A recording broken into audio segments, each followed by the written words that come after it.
¿En qué estoy pensando? En la hipoteca. Maldito dinero. Necesito desahogarme. Tengo un bulto. Sé que es cáncer porque lo noto. ¿Dónde está? ¿Qué estará haciendo? Nunca me llama ni me dice nada. El estrés, la pesadilla de todos. Enturbia nuestras mentes, nos priva del sueño y amenaza nuestro equilibrio. Aunque no siempre ha sido así.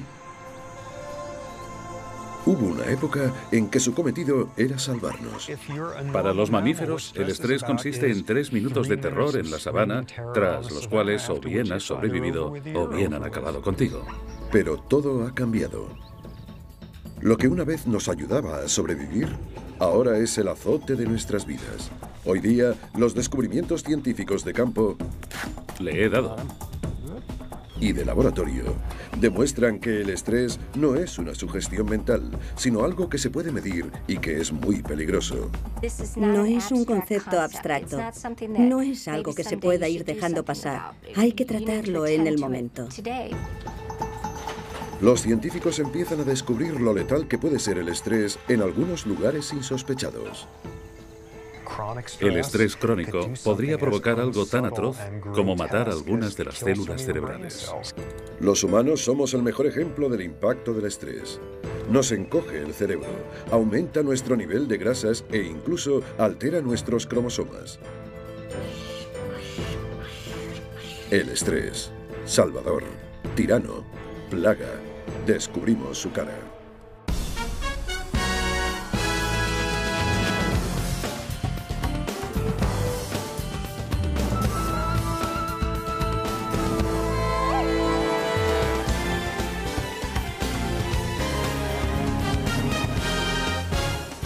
La ciencia del estrés.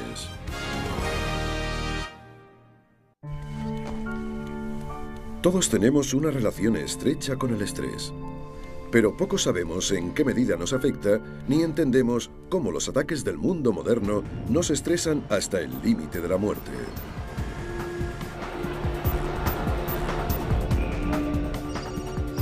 Sin embargo, hay quienes saben cómo tratarlo.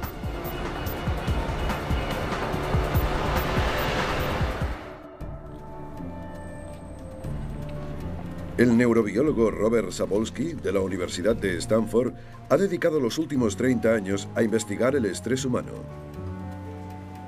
Cómo afecta a nuestros cuerpos y cómo nuestro estrato social nos hace más o menos vulnerables. Es el elemento que distorsiona. Dedica la mayor parte de su tiempo a enseñar e investigar el célebre y estresante mundo de la neurología. Es el gran contraste entre... Pero eso es solo una parte de su historia. Todos los años, Sapolsky traslada su laboratorio durante unas semanas a un lugar a 14.000 kilómetros de allí, las llanuras de la reserva Masai Mara de Kenia, en África Oriental.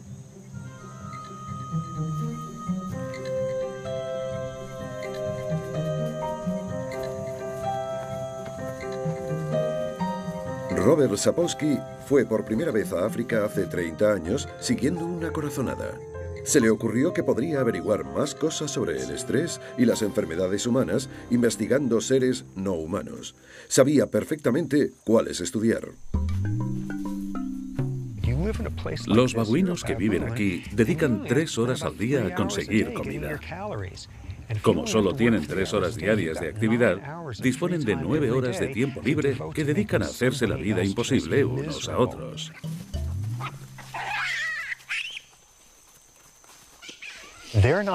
No hay leones que les persigan todo el tiempo. El estrés se lo provocan unos a otros. Les estresa el ajetreo social y psicológico propio de su especie. Son el ejemplo perfecto de estrés occidentalizado. Para determinar el nivel de estrés que sufren los babuinos, Sapolsky quiso analizarlos a nivel celular por primera vez en la historia. Para hacerlo, tendría que obtener una muestra de su sangre de la forma más discreta. Hay que anestesiar al babuino sin que él se dé cuenta, porque debemos evitar provocarle estrés por anticipado. No puedes perseguir al babuino con el jeep durante 3 horas y lanzarle el dardo cuando se quede sin aliento.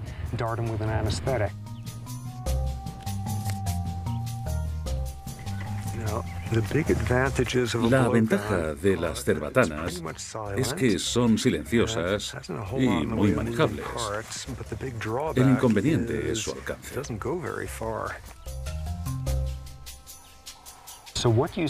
Dedicamos la mayor parte del tiempo a parecer indiferentes ante los ojos del babuino. Le he dado. Tiempo. Ya se tambalea. Ya está. De cada muestra de sangre, Robert mide el nivel de hormonas que son cruciales en la respuesta de estrés. Para tener una idea de lo que pasa en el cuerpo, hay que estudiar las dos hormonas responsables de la respuesta de estrés. Una de ellas es muy conocida, la adrenalina, también llamada epinefrina. La otra es menos conocida y se llama glucocorticoides. Se segrega en la glándula suprarrenal igual que la adrenalina. Son las máximas responsables de la respuesta de estrés. La respuesta de estrés y ambas hormonas son vitales para nuestra supervivencia. El estrés aparece, por ejemplo, cuando alguien intenta cazarte o tú intentas cazar a alguien. Entonces se produce una situación crítica. Cuando corres por tu vida, lo básico es lo que importa. Los pulmones realizan un sobreesfuerzo para bombear ingentes cantidades de oxígeno al torrente sanguíneo. El corazón bombea el oxígeno por todo el cuerpo para provocar la respuesta instantánea de los músculos. Se necesita toda la presión sanguínea para producir esa energía. Hay que cortar el suministro a todo lo que no es esencial, como el crecimiento o la reproducción. Cuando se corre para salvar la vida, no hay tiempo para ovular, cicatrizar heridas ni cosas por el estilo. Se hace después, si es que hay un después. Cuando la cebra ha escapado, se desactiva la respuesta de estrés. Pero parece que los humanos no encontramos la forma de desactivarla. Activamos exactamente la misma respuesta de estrés ante ciertos estados psicológicos. Cuando no desactivamos dicha respuesta, como en un atasco de tráfico, nos zambullimos en un baño corrosivo de hormonas. Y aunque no nos vaya la vida en ello, hiperventilamos. El corazón nos late fuerte, los músculos se tensionan. Es irónico, pero tras cierto tiempo, la respuesta de estrés es más perjudicial que lo que estresa, porque esto suele ser cualquier tontería con la que uno se obsesiona. El estrés es la forma en que reacciona el cuerpo ante un reto, ya sea crucial, trivial o divertido. Tiene gracia que cuando la cantidad de estrés que se produce es la correcta se le llame estimulación. El objetivo no es librarse del estrés, sino experimentar el tipo de estrés idóneo, porque cuando esto sucede lo vemos como algo positivo. No dudamos en estresarnos de ciertas maneras, incluso llegamos a pagar por ello. Suelen ser estresantes moderados de naturaleza pasajera. Por eso el recorrido de las montañas rusas no dura 3 semanas. Nos gustan tanto porque nos permiten perder el control en un entorno que percibimos como seguro. Sin embargo, en la vida real, para la mayoría de los primates, incluidos los babuinos de Robert, el control no es una opción.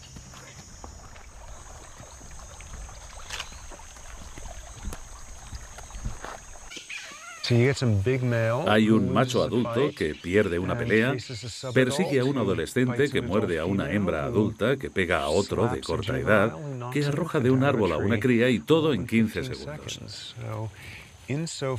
Un gran causante del estrés es la falta de control y de previsibilidad. Imagínate que estás sentado mirando una cebra y alguien que tiene un mal día te ataca por la retaguardia. Supone un estrés psicológico tremendo para los individuos de rango inferior en la jerarquía. Una de las primeras cosas que Robert descubrió fue la relación entre el estrés y la jerarquía de los babuinos. Algunos grupos de babuinos tienen más de 100 ejemplares. Igual que nosotros, han desarrollado grandes cerebros para controlar las dificultades de las sociedades complejas. Para sobrevivir, los babuinos necesitan cierta picardía política. Los machos más agresivos y astutos son los que se quedan los puestos más altos y los privilegios. Elección de las hembras, la comida que quieran y un gran séquito de acicaladores personales. Los machos son conscientes de su posición en la sociedad. Saben a quién pueden torturar, quién puede torturarles y a quién puede torturar a su vez el torturado. Esto parecerá una confesión aberrante dentro de 30 años, pero en realidad no me gustan mucho los babuinos. Ha habido algunos en concreto que me han encantado con el paso de los años, pero son unos malnacidos, falsos y maquiavélicos. Se portan muy mal unos con otros. Para mi trabajo son adecuados. No estoy aquí para confraternizar con ellos, pero son perfectos para mi estudio. Hace 22 años, cuando tenía 30, Sapolsky recibió una beca de investigación para genios de la Fundación MacArthur. Sus primeros ensayos, las mediciones de hormonas del estrés en las muestras de sangre, le llevaron a hacer dos grandes descubrimientos. El rango del babuino determina el nivel de hormona del estrés en su organismo. Los machos dominantes tienen un nivel bajo de hormonas del estrés. Y el nivel de los ejemplares sumisos es mucho más alto. Sapolsky hizo un descubrimiento aún más sorprendente. Las muestras de sangre de los inferiores en la jerarquía tenían un ritmo cardíaco y una presión sanguínea mayores. Era la primera vez que alguien conseguía relacionar el estrés con el deterioro de la salud de un primate en libertad. Los babuinos estresados de un grupo cualquiera tienen hipertensión, altos niveles de hormona del estrés, un sistema inmunológico que no funciona del todo bien, un aparato reproductivo más vulnerable a las afecciones y reacciones químicas cerebrales parecidas a las que tienen los seres humanos deprimidos. Todo eso son muestras de que el ejemplar no goza de buena salud.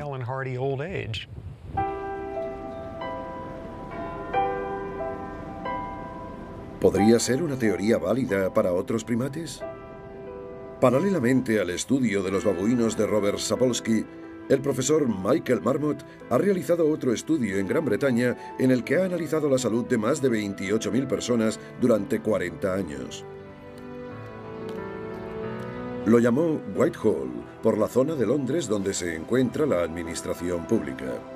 Allí los trabajos están organizados en una jerarquía estricta, por lo que es el laboratorio perfecto para averiguar si existe relación entre el rango y el estrés en los humanos. El estrés funciona así, hay que analizarlo tanto en términos crónicos como agudos. Creo que estar en esta organización me ha provocado estrés crónico porque soy un simple tornillo de todo el engranaje. Kevin Brooks es un abogado del gobierno. Su rango, de nivel 7, implica que tiene poca antigüedad en el departamento. Lleva una vida de subordinado.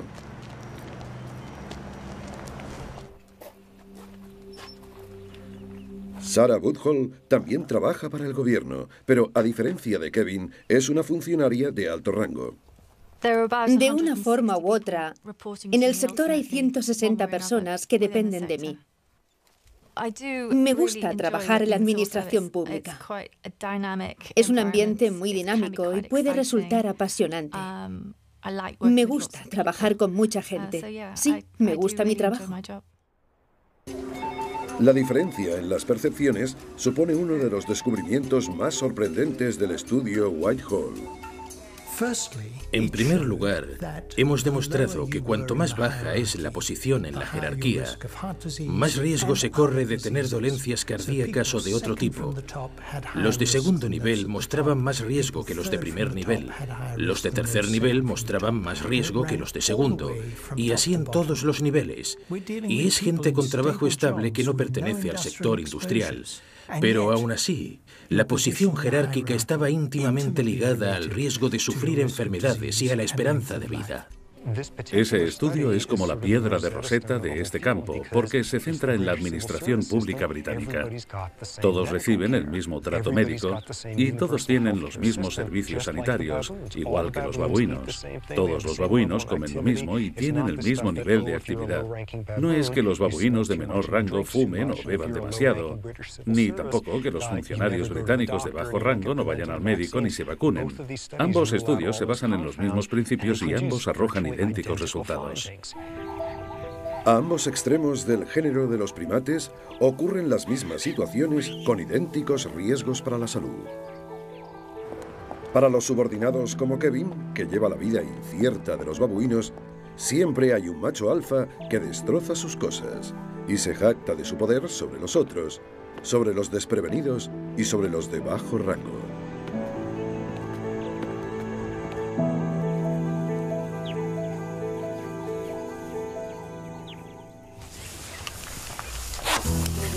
¿Le has dado? 12:46. ¿Alguien ve dónde está el dardo? Sí, yo. Bien, ¿quién creéis que tiene un rango más alto? El nuestro. ¿Sí?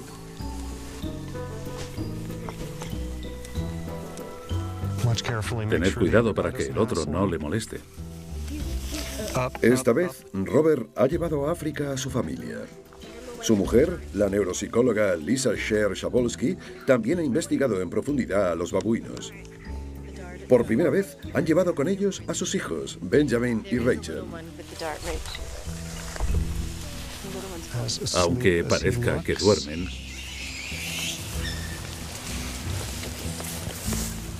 todos los babuinos están alerta por si aparece un humano y quiere molestarle y tocarle. Pero si le cubres con una manta, deja de existir. Dios mío, ahí está, ahí está. Vaya, ya no está.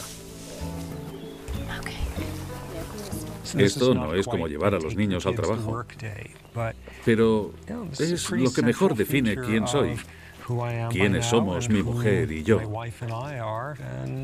Es fundamental para que nuestros hijos sepan de dónde venimos. Como en años anteriores, Robert estudia cómo reaccionan ante el estrés y cómo se recuperan los ejemplares de las distintas jerarquías. Lo que vamos a hacer ahora es desafiar su organismo con mayores dosis de epinefrina.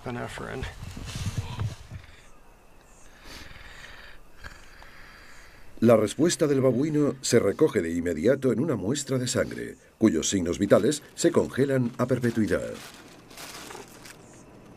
Esto es como un almacén de conocimientos. Tengo muestras congeladas desde hace 30 años porque nunca se sabe cuándo puede surgir una nueva hormona o cualquier otra novedad.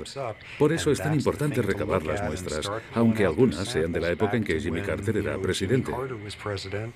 1:50. 25. Anticiparse a los daños que el estrés provoca a largo plazo es algo reciente. Cuando Robert tenía la edad de Rachel, los científicos pensaban que el estrés solo era el causante de un gran problema. Los dolores estomacales de los que habla, los pinchazos y la quemazón, son síntomas obvios de úlcera gástrica. Hace 30 años, a todo el mundo le venía una palabra a la cabeza al oír estrés: úlcera. Estrés y úlcera, estrés y úlcera. Fue la primera enfermedad que se relacionó con el estrés. De eso hace 70 años. Quiero que trabajemos su actitud. ¿Mi actitud? Eso es. Las úlceras surgen por tener sentimientos erróneos. Debe ser sincero consigo mismo sobre cómo se siente. Me parece que lo mejor será cambiar de médico. La conexión entre el estrés y la úlcera fue un hecho médico indiscutible hasta principios de los 80. Entonces, unos científicos australianos descubrieron que una bacteria era la causante de la mayor parte de las úlceras. Y eso desmontó las teorías anteriores. Se dijo que no tenía nada que ver con el estrés, que era una enfermedad bacteriana. Y seguro que cuando los gastroenterólogos de todo el mundo se enteraron, salieron a celebrarlo esa misma noche. Fue una noticia estupenda. Ya no tendrían que sentarse delante de los pacientes, mirarles a los ojos y preguntarles cómo les iba y si había algo que les estresara. No tenía nada que ver con el estrés. Era una enfermedad bacteriana. La solución ya no pasaba por el control del estrés. Se reducía a algo tan simple como una pastilla. Fue un avance asombroso. El estrés no provoca úlceras. Caso cerrado. Sin embargo, años después, la investigación dio un nuevo giro de tuerca. Los científicos descubrieron que la bacteria causante de las úlceras no era única. De hecho, está presente en 2/3 de la población mundial. ¿Por qué solo una parte de ellos desarrolla úlceras? Los científicos descubrieron que el cuerpo desconecta los sistemas no esenciales cuando nos estresamos, incluido el inmunológico. Y se descubrió que la bacteria tenía vía libre al bloquearse el sistema inmunológico. Lo que hace el estrés es inhibir la capacidad del cuerpo de reparar las paredes del estómago cuando la bacteria comienza a destruirlas. El estrés puede provocar úlceras al impedir que el estómago se regenere. Si el estrés puede acabar con el sistema inmunitario, ¿qué más daños puede provocar? Un ejemplo proviene de una colonia de monos macacos en cautiverio en Winston-Salem, Carolina del Norte. La gente considera que el estrés es algo que nos impide dormir por la noche o nos hace gritar a los niños. Pero si me preguntaran qué es, diría que es una enorme placa en una arteria. Eso es el estrés. Carol Shifley lleva 2 décadas estudiando las arterias de los macacos. Igual que los babuinos y los funcionarios británicos, estos primates se organizan en jerarquías bien diferenciadas y se provocan estrés social unos a otros. Las hormonas del estrés pueden provocar una respuesta cardiovascular negativa, como taquicardias y aumento de la presión sanguínea. Si el estrés se mide por el rango, el sistema cardiovascular de un mono de alta jerarquía, llamémosle el directivo, ¿sería diferente al de un subordinado? Cuando Shifley examinó las arterias de un mono dominante, con poco estrés en su historial, observó que estaban limpias. Pero las arterias de otro mono de menor rango eran todo un caos.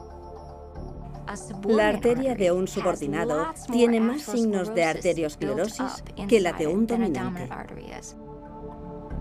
La ingente cantidad de hormonas del estrés había incrementado la presión sanguínea y había dañado las paredes arteriales, convirtiéndolas en depósitos de placa. De esa forma, si se siente amenazado, las arterias no se dilatan, el corazón no recibe más sangre y puede acabar sufriendo un ataque cardíaco. No es un concepto abstracto, no es algo que se pueda ir dejando pasar. Hay que tratarlo en el momento porque afecta al funcionamiento del cuerpo. El estrés que se sufre hoy puede empeorar la salud de mañana y la de años futuros. El estrés social y psicológico, ya sea el de un macaco, un babuino o un humano, puede obstruir las arterias, impedir el flujo sanguíneo y empeorar la salud del corazón. Y ese es solo el principio de la espiral mortal que provoca.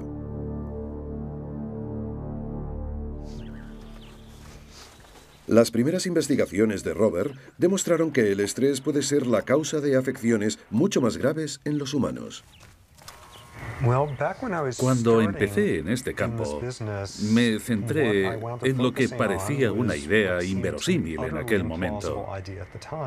Si el estrés crónico y la exposición ante este de los glucocorticoides podría provocar algo tan atroz como la muerte de algunas neuronas cerebrales.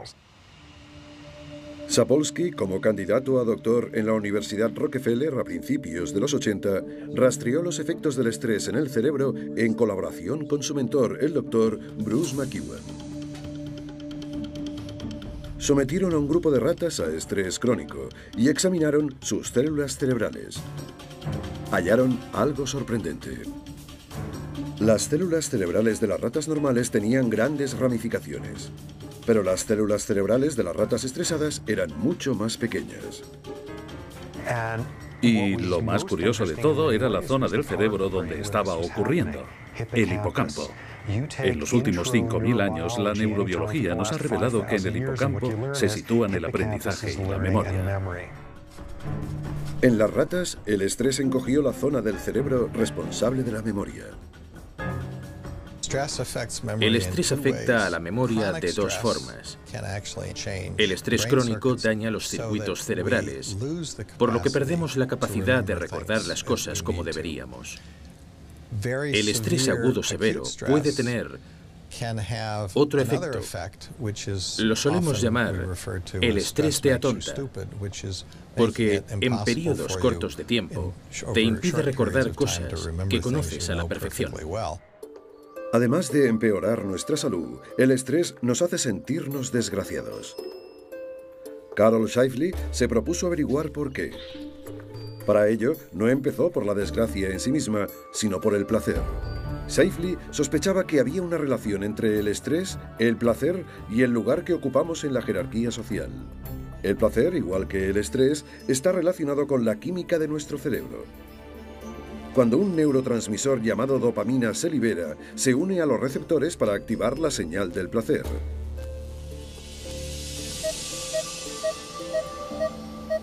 Shifley usó un escáner TEP para examinar el cerebro de un primate no estresado, el primate directivo. Vimos que el cerebro de los monos dominantes brilla en esta zona por la presencia de uniones de dopamina muy importantes en la tarea de reconocimiento del placer.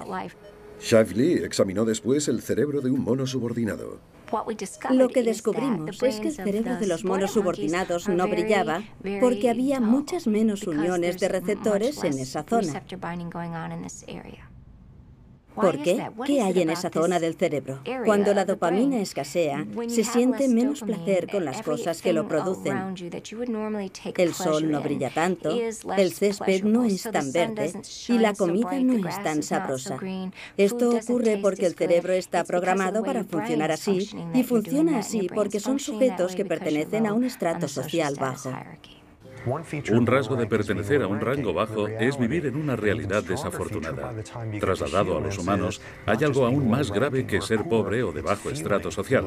Sentirse pobre o de bajo estrato social. Una de las formas que tiene la sociedad de hacerte sentir desgraciado es mostrarte una y otra vez lo que no tienes. Richmond, California. Una ciudad donde las diferencias sociales se aprecian incluso desde el coche. Este es el camino al trabajo del cardiólogo Jeffrey Ritterman. Se aprende mucho sobre el estrés y sobre cómo afecta a la salud visitando todo tipo de barrios. En este, la esperanza de vida es elevada y la mayoría de gente está sana. A medida que subimos la colina, el nivel de vida va menguando. Al recorrer este camino, el estrato social decrece, con el consiguiente descenso de la calidad de vida. Los que viven aquí no tendrán la misma esperanza de vida que los que viven en la zona de clase media donde empezamos. La gente está alerta, está atenta a todo. Tienen una vida más estresante. El barrio provoca que sus habitantes tengan un alto nivel de hormonas del estrés. Con el tiempo les pasará factura. Uno de los pacientes de Ritterman es Emmanuel Johnson, de 65 años. Su profesión, orientador profesional en uno de los barrios más peligrosos de Estados Unidos. El año pasado hubo alrededor de 47 homicidios. En los últimos 4 días ha habido 11 tiroteos con 3 muertos. En 9 de cada 10 casos, los niños del barrio conocen a la víctima o incluso son parientes. Para Emmanuel Johnson, la exposición crónica al estrés tiene un precio. Sufrí un ataque cardíaco hace 5 años y soy diabético. No paro de trabajar. Me dedico a esto desde hace 20 años. Tengo un trabajo muy estresante. A lo largo del tiempo he desarrollado colesterol, hipertensión, diabetes, pero el estrés siempre ha estado ahí, mucho antes que el resto. El cuerpo de Emmanuel Johnson es otro caso de mala salud a causa del estrés. El estudio Whitehall de Inglaterra halló un increíble vínculo entre el estrés, la posición en la jerarquía social y el peso corporal. No solo es tener kilos de más, sino la distribución de esos kilos. Según cómo estén distribuidos, la posición en la jerarquía social cambia, y eso, a su vez, tiene que ver con los efectos del estrés crónico. Por eso pensamos que quizá a los monos les pasaba, ya que también se organizaban jerárquicamente. Y resultó ser así. Los monos subordinados son más propensos a tener grasa en el abdomen que los dominantes. Creo que lo más increíble que he descubierto en mi laboratorio es que el estrés cambia la forma en que la grasa se distribuye por el cuerpo. Me resulta extrañísimo que se pueda alterar la distribución de la grasa. Sapolsky, Shifley y muchos otros creen que el estrés es un factor de primer orden en la epidemia de obesidad que sufre la humanidad. Por si fuera poco, la grasa que provoca el estrés es peligrosa. Se sabe que la grasa que se deposita en el abdomen es mucho peor que la que tenemos en cualquier otra parte del cuerpo. Se comporta de manera diferente, produce hormonas y compuestos diferentes y no afecta igual a nuestra salud. No importa los tratamientos eficaces con alguien en concreto, el objetivo debe ser reducir el estrés. Creo que el problema de nuestra sociedad es que no valoramos la reducción del estrés. De hecho, valoramos lo contrario. Admiramos a las personas que se dedican a varias profesiones y que hacen varias cosas a la vez. Admiramos a ese tipo de personas. ¿Cómo pueden aguantarlo? Es una forma de vida muy estresante. Debemos cambiar nuestros valores y apreciar la gente que tiene una vida equilibrada y tranquila.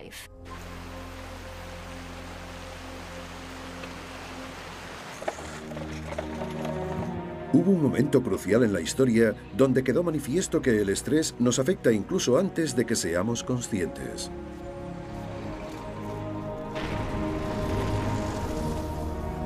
Holanda, finales de 1944. El crudo invierno y una ocupación militar sin piedad se combinan y provocan la hambruna en un país entero. Se le llamó la hambruna holandesa de 1944. Los supervivientes conservan recuerdos espeluznantes. No tenía nada. No podía dar de comer a mi hijo. Estaba enferma y tenía que ocuparme de mi hijo. Fue algo horrible. Fui a la iglesia del Dam junto al palacio y le pedí a la mujer del párroco que criara a mi hijo hasta que la guerra acabara. Yo ya no podía más. Tessa Roseboom, investigadora holandesa, ha oído muchas de esas trágicas historias. Tanto ella como su equipo quisieron averiguar si existían efectos a largo plazo. Roseboom sabía que nuestro cuerpo respondía ante el hambre como ante cualquier otro agente estresante.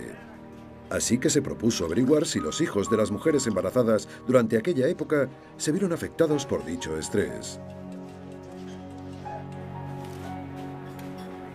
Roseboom fue capaz de localizar a 2.400 víctimas de la hambruna gracias a los meticulosos registros confeccionados por los holandeses. Su equipo y ella analizaron los datos de los nacidos durante y después de la hambruna y llegaron a una conclusión sorprendente. Los bebés que se vieron expuestos al estrés durante su vida fetal siguen sufriendo las consecuencias ahora, 60 años después. Muchos de los niños nacidos durante la hambruna holandesa aún viven hoy y rondan los 60 años. Algunos aún tienen secuelas de la guerra. Averiguamos que los niños concebidos durante la hambruna tienen más riesgo de sufrir enfermedades cardiovasculares, tienen más hipercolesterolemia, son más sensibles al estrés y gozan de peor salud que los niños nacidos antes o después de la hambruna.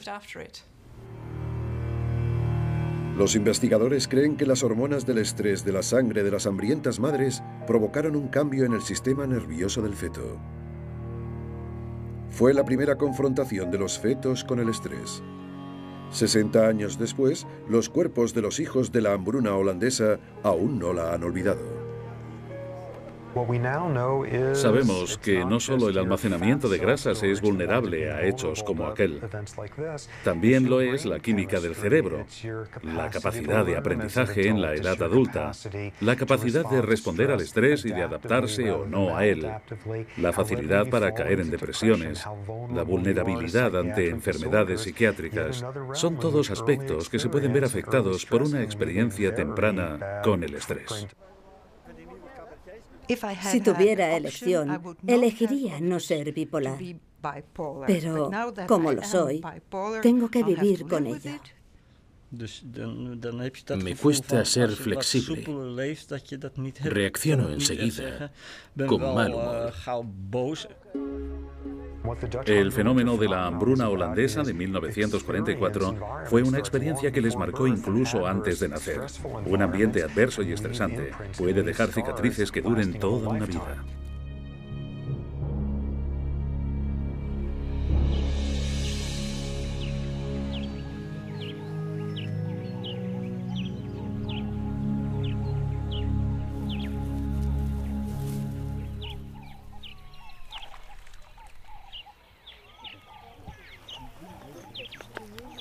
En su campaña de investigación de este año, en la que participan sus hijos, Robert ha estudiado los efectos del estrés sobre los individuos en el plano celular para rastrear sus consecuencias en un nivel corporal más profundo. Una de las direcciones más interesantes que estamos tomando en el estudio del estrés es evaluar sus efectos a nivel celular y genético. Hace 6 años nadie se imaginaba que sería posible. Robert se refiere a las estructuras genéticas llamadas telómeros, que impiden que los extremos de los cromosomas se deshagan. A medida que envejecemos, los telómeros encogen. Lo interesante es que las hormonas del estrés aceleran el proceso de disminución de los telómeros. Alguien de bajo estrato social, con grandes cantidades de hormonas del estrés, tendrá telómeros más pequeños que alguien de la misma edad que no sea de ese estrato. ¿Cómo se puede aplicar este fantástico descubrimiento sobre nosotros? San Rafael, California. Janet Lawson acude a una importante cita una vez a la semana. Se reúne con un grupo de madres que comparten problemas parecidos, problemas que provocan estrés crónico continuo. Pierde el equilibrio, es lo que más miedo me da. Por eso anoche salimos a comprarle un casco solo por diversión. Cuanto más mayor es, más independencia quiere y más difícil me resulta. Todas estas mujeres son madres de hijos discapacitados. Mi hijo solo tiene 8 años y me da mucho trabajo. No salgo mucho porque no puedo. Hace poco, una amiga me dijo, deberías plantearte meter a Lexi en algún centro. El mero hecho de oírlo ya me produjo un estrés que... Vaya, lo siento. No lo sientas. Pensé, ¿cómo puedes mencionarlo siquiera? Es solo una niña pequeña. Aunque no pueda comunicarse, sabe apreciar. ¿Sabe apreciarlo? Sabe apreciarlo. Aprecia la vida. Estas excepcionales mujeres llamaron la atención de la bióloga Elizabeth Blackburn. No las conozco a todas, pero conozco su historia. Yo también soy madre. Cuando me enteré de que existía ese grupo de mujeres, pensé que valdría la pena estudiar lo que ocurría en sus células, porque llevan mucho tiempo desempeñando una tarea muy difícil. La doctora Blackburn es una personalidad en el campo de la investigación de los telómeros. Tenemos 46 cromosomas y sus extremos están envueltos en telómeros. Nadie sabía que el estrés crónico afecta a los telómeros humanos y su disminución con el paso del tiempo. Por eso decidimos estudiar este grupo de madres con estrés crónico. Quisimos examinar de cerca lo que ocurría en sus telómeros y cómo evolucionaban ante el estrés. Averiguamos que su longitud está directamente relacionada con la cantidad de estrés que sufre un individuo y el periodo de tiempo que lo ha estado sufriendo. Las madres con estrés se convirtieron en el centro del estudio de la psicóloga Elisa Eppel, colega de la doctora Blackburn. Las madres de niños pequeños ya sufren de por sí mucho estrés. Tienen que dividirse entre su trabajo y el cuidado de sus hijos. Y no suelen tener tiempo para cuidarse. Si a eso añadimos la carga extra que supone un hijo con necesidades especiales, el resultado es sobrecogedor. Sus reservas de energía se pueden ver afectadas. Y si sufren estrés, podrían llegar a morir a una edad más temprana. Esas mujeres tienen telómeros más cortos y una actividad menor de la enzima. Por cada año que cuidan de un niño con una enfermedad crónica, su organismo envejece unos 6 años. Es una realidad. No se están quejando por nada. Estamos ante un envejecimiento prematuro demostrado y ahora sabemos que la causa es el estrés crónico. Pero hay esperanza. La doctora Blackburn codescubrió una enzima, la telomerasa, que puede reparar los daños. Es lo que siempre he llamado la amenaza de la esperanza. Está bien, está bien. Sí. Los datos preliminares sugieren que un encuentro como este supone un beneficio para la salud, ya que estimula los efectos curativos de la telomerasa. Y reír. Y reír. Si nos ríes, olvídate de todo. No se puede soportar. Lo que he descubierto es que tenemos cierto nivel de humor negro hacia nuestros hijos que solo a nosotras nos hace gracia. Somos las únicas que entendemos esos chistes. En cierto modo, somos las únicas que podemos reírnos de esos chistes. Una de las preguntas que surgen en el estudio del estrés es ¿cuáles son los principios activos que reducen el estrés y estimulan la longevidad? La compasión y cuidar de los demás puede que sean dos de los componentes más importantes. Puede que estos sean los factores que estimulen la longevidad, aumenten la telomerasa y rejuvenezcan y regeneren nuestras células. Puede que relacionarnos y cuidar a los demás favorezca nuestra propia curación y nos ayude incluso a vivir una vida más larga y más sana. Hace 20 años, Robert fue testigo de un anticipo asombroso de esta teoría. El primer grupo que estudió, los babuinos a los que se sintió más unido y sobre los que escribió libros, sufrió una calamidad. Este suceso afectó muy profundamente a la investigación. Hace 30 años empecé con el grupo Kikerok y en ese momento eran un grupo tradicional, lo que significa que los machos eran agresivos, la sociedad estaba muy estratificada y las hembras estaban muy deprimidas. Era un grupo de babuinos tradicional. Y luego, hace casi 20 años, a ese grupo le pasó algo horrible, pero científicamente muy interesante. El grupo Kikerok empezó a buscar comida en el basurero de un famoso hotel.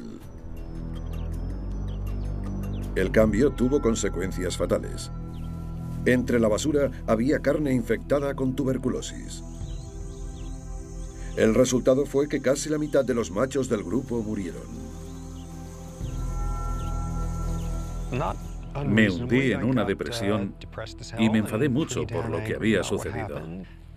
Tenía 30 años, podía permitirme sentir emociones por un grupo de babuinos y, a decir verdad, suscitaban muchas emociones. Para Robert, una década de investigación se había perdido. Pero entonces empezó a observar quién había muerto y quién había sobrevivido. Las víctimas no fueron aleatorias. En ese grupo, el que era agresivo, poco dado a relacionarse socialmente o a asociarse, o no dedicaba tiempo a asearse y a comunicarse, ese tipo de macho era el que moría. Todos los machos alfa perecieron. El grupo Kikerok se había transformado. Y lo que quedó fue el doble de hembras que de machos. Y los machos que sobrevivieron, en jerga científica, eran buenos chicos. No eran agresivos, eran amables con las hembras, se relacionaban socialmente. Cambió por completo el ambiente del grupo. Cuando los babuinos machos llegan a la adolescencia, suelen abandonar su grupo y buscar otro grupo nuevo. Se unieron al grupo nuevos machos adolescentes, igual de insoportables que todos los machos adolescentes de este planeta. Tardaron 6 meses en aprender la lección. En este grupo no somos así. No hacemos ese tipo de cosas. No somos agresivos. Pasamos más tiempo acicalándonos unos a otros. Los machos están tranquilos y no se pega a las hembras cuando uno está de mal humor.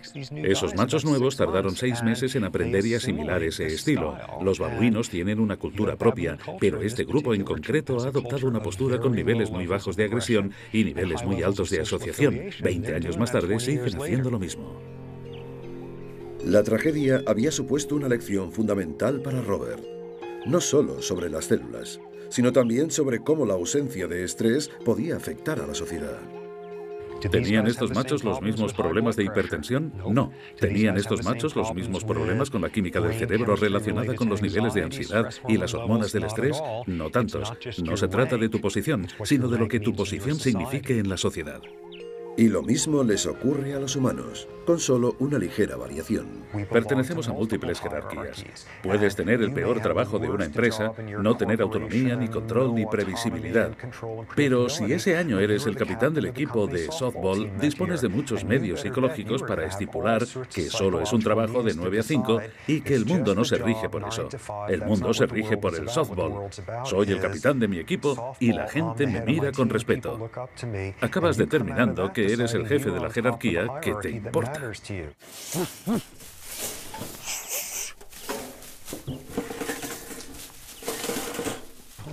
Ha funcionado. Muchos excrementos de babuino que, bajo las circunstancias adecuadas, con el experimento en la estación adecuada, son una mina de oro. Por desgracia, ahora mismo solo es una jaula que hay que limpiar.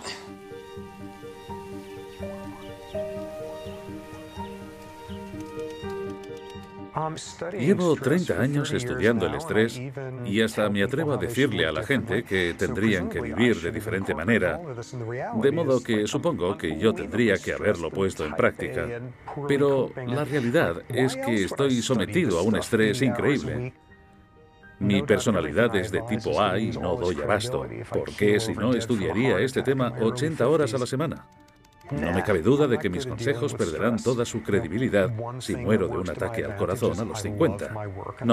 No tolero bien el estrés. Una de las cosas buenas que tengo es que me encanta mi trabajo y que me encanta todo lo que hago en mi trabajo. Eso es bueno. Sin embargo, este lugar es muy diferente a la sabana de África Oriental. Aquí pueden investigarse temas muy distintos y mucho más interesantes. Te puedes dar una ducha de agua caliente más a menudo. En muchos sentidos es un mundo más interesante y más variado, pero hay muchas cosas que echo de menos.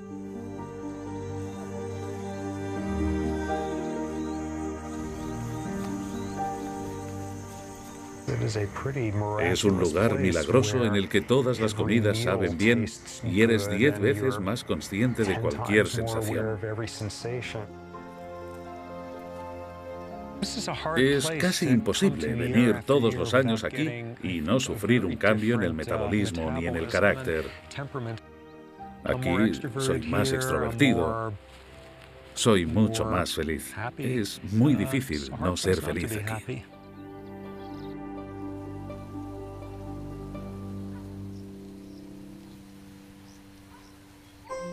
Encontrar un lugar en el que tengamos el control podría ser un antídoto para el estrés. Pero ¿cómo buscarlo con todo el tiempo que pasamos trabajando? Lo que hemos aprendido del estudio Whitehall y del estudio de primates no humanos es que las condiciones en las que viven y trabajan las personas son absolutamente vitales para su salud. Sarah Woodhull, funcionaria de alto rango, disfruta de los beneficios del control. Creo que no tengo estrés. No trabajo 100 horas a la semana. Regulo la cantidad de trabajo que asumo para asegurarme de que lo podré aguantar a largo plazo. El nivel de control está estrechamente relacionado con el puesto que ocupamos en la jerarquía profesional. Y lo que hemos descubierto es que, en general, cuando la gente advierte que las cosas han empeorado, que el estrés laboral ha aumentado, su enfermedad también se agrava. Cuando la gente dice que tiene más control, que recibe un trato más justo en el trabajo, que el trato es más justo, es decir, que las cosas mejoran, su enfermedad también se cura. He tenido mucha suerte. Nunca he tenido problemas de salud. Pero no todo el mundo tiene tanta suerte. ¿Existe una receta para la vasta mayoría de los que no trabajamos en lo más alto?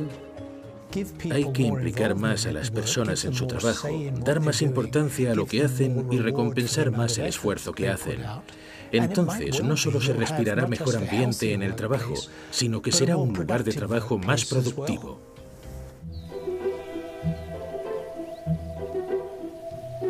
¿Quién habría imaginado que los babuinos de Robert nos descubrirían a nosotros, los humanos, una utopía de vida sin estrés? Puede que suene un poco utópico, pero creo que lo que intentamos crear es una sociedad mejor. El estudio tanto de los babuinos como de los funcionarios británicos sirve para investigar cómo crear una sociedad que reúna las condiciones que permitan que las personas se desarrollen. Y ahí queremos llegar. Queremos crear una sociedad mejor que promueva el desarrollo humano.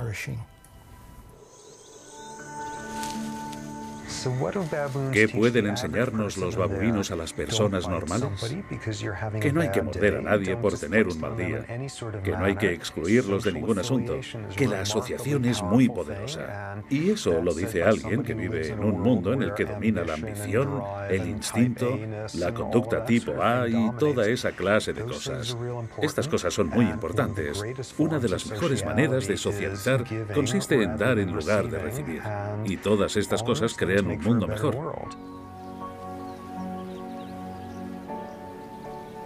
Los babuinos también nos enseñan que si ellos fueron capaces de transformar en una generación lo que se supone que son sistemas sociales ancestrales, sistemas grabados en piedra, nosotros no tenemos excusa cuando decimos que existen elementos inevitables en los sistemas sociales de los humanos. Y entonces, la pregunta obligatoria que surge de la obra vital de Robert es: ¿somos lo bastante valientes para aprender de los babuinos? El grupo Kikerok no solo sobrevivió sin estrés, sino que prosperó. ¿Podemos nosotros hacer lo mismo?